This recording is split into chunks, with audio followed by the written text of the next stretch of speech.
how do we get this patient ready to basically carefully and properly, in as non-invasive way as possible, to remove these infections away from the body and allow the body to go on its path of dealing with further chelation, detoxification. I mean, how can you chelate? How can you detox?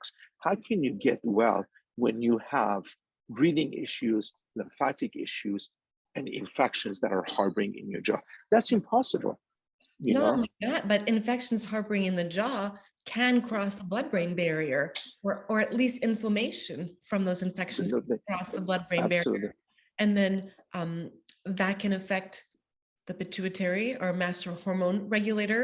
It can affect all kinds of different areas of the brain. So we need to work with a leaky gut-brain barrier sometimes as well. There's a lot of work that we as doctors need to do to prepare the patients to see Dr. Panahpour once we've made that assessment with the radiologist. That's why I'm truly blessed to, it's not like I'm around the corner from you. I'm actually in your clinic.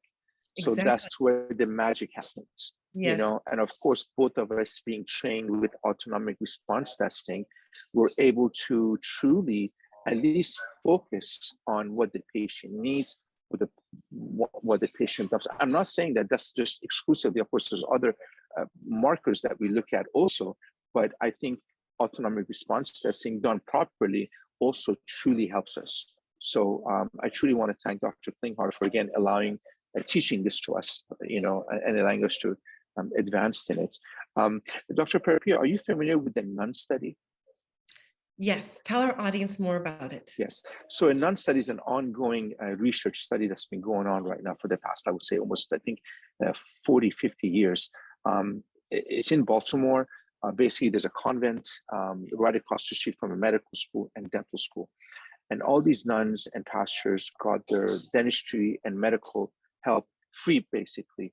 And at the end, God bless them, when they passed away, they gave their body to science. So they started doing a lot of different research. And of course, as technology got better, they were able to look at things much deeper. Let's say if patients were dealing with any kind of, let's say, breast cancer or ovarian cancer or any kind of a medical issue, there was a specific part in their brain that was diseased.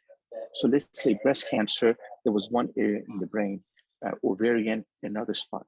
And when they looked at these areas in the brain, top 3 things they found. Number 1, mercury. 2, aluminum. 3, biofilm. Now the question was, how did these heavy metals get to that part of the brain?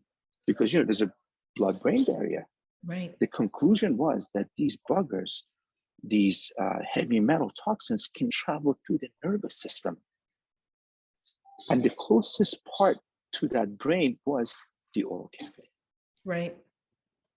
So I found that to be, and this was actually in the American Dental Association journal, which I'm not a big fan of that organization, but it was really interesting. Even they came up with this research. So I found it to be very interesting. So again, the oral cavity is the gateway to, is the gateway to your health.